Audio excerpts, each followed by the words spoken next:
Well, howdy friends. Brian Flechsig of Mad River Outfitters in the Midwest Fly Fishing Schools, and I'm here today to talk to you about a wildly important subject, and that's keeping your hooks sharp. You know, you've heard me say it before, that it's a tie between your fly and your leader / tippet as the most important piece of gear that you own. Now, we'll talk more about this as I have in the past, but let's take a look at your fly. If your fly is not the right thing, or if your fly doesn't act properly, then it doesn't matter what your leader is, it doesn't matter what your rod is, it doesn't matter what your reel is, it doesn't matter about your Patagucci jacket. Nothing matters if your fly sucks. And then you could also argue that even if your fly is good, but your leader can't deliver it properly, or your leader won't allow it to act naturally, well then even the right fly doesn't do you any good. So again, you could argue that it's a tie, that your most important piece of gear is your fly and your leader. And again, I've said this a million times, the fly fishing industry won't tell you that. They want you to believe, of course, we all know, they want you to believe that the rod, the reel, your Patagucci jacket are all what's more important. And nobody ever focuses on having the right leader and the right fly, but you know better, and we do here at Mad River Outfitters in the Midwest Fly Fishing Schools.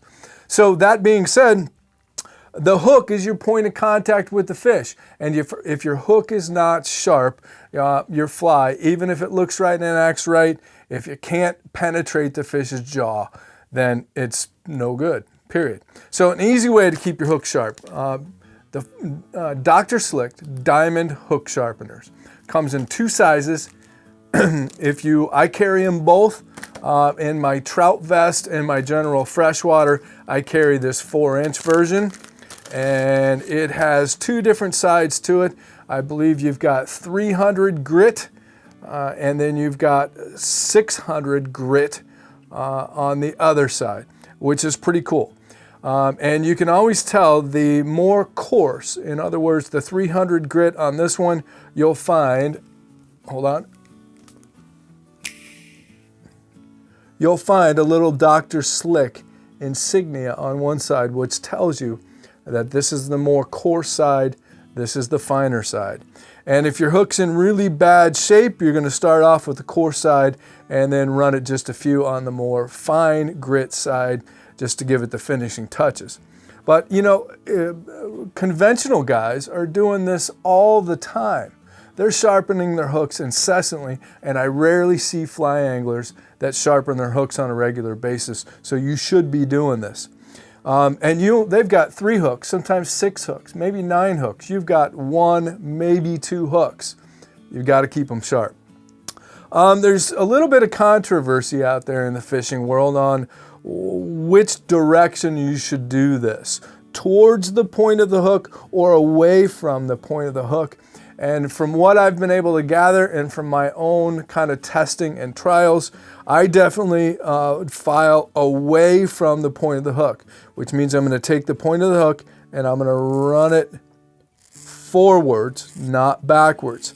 What this is doing is if you're removing just a slight little bit, instead of pushing it up towards the point, you're pushing it back away from the point, creating some taper. Okay, so you want to give kind of 3 sides to this. So what I'll do is I'll run, again, I'm on the coarse side. There's my little Dr. Slick logo. I'm going to run down one side of this. I'm going to flip the hook over, and now I'm going to have to come towards me, and I'm kind of laying it parallel there. So I'm getting both sides of the hook, and then you kind of get that triangulation by running this vertical and running it down this nice little groove. This little groove here on this sharpener makes it real easy to get that final point there. I can see where I've sharpened that hook, and if it grabs onto your thumbnail, this is kind of the age-old test. My grandpa taught me how to do this. when I was a kid. If it grabs onto your thumbnail, which it does right there, it's pretty sharp, okay? And once again, there's a lot of hook companies, there's a lot of fly companies that promote the fact that you don't need to sharpen their hooks, and that's just hogwash. You should sharpen a hook before you use it. You should sharpen it on a fairly regular basis. And then I'm going to flip it over to the finer side. Just give it a few finishing touches, do both sides, and then run down the bottom of it, which kind of gives you that triangulation. And oh man, it cuts into my thumbnail. That's just like butter. Awesome, that's one sharp hook right there.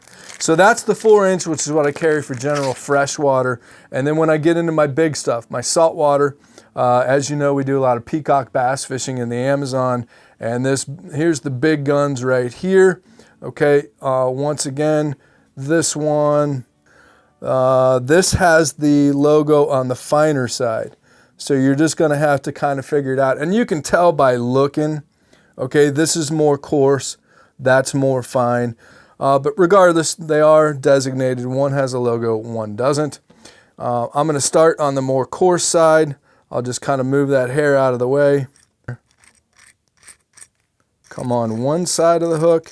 And again, I'm pushing away from the point. I'm not scraping towards the point.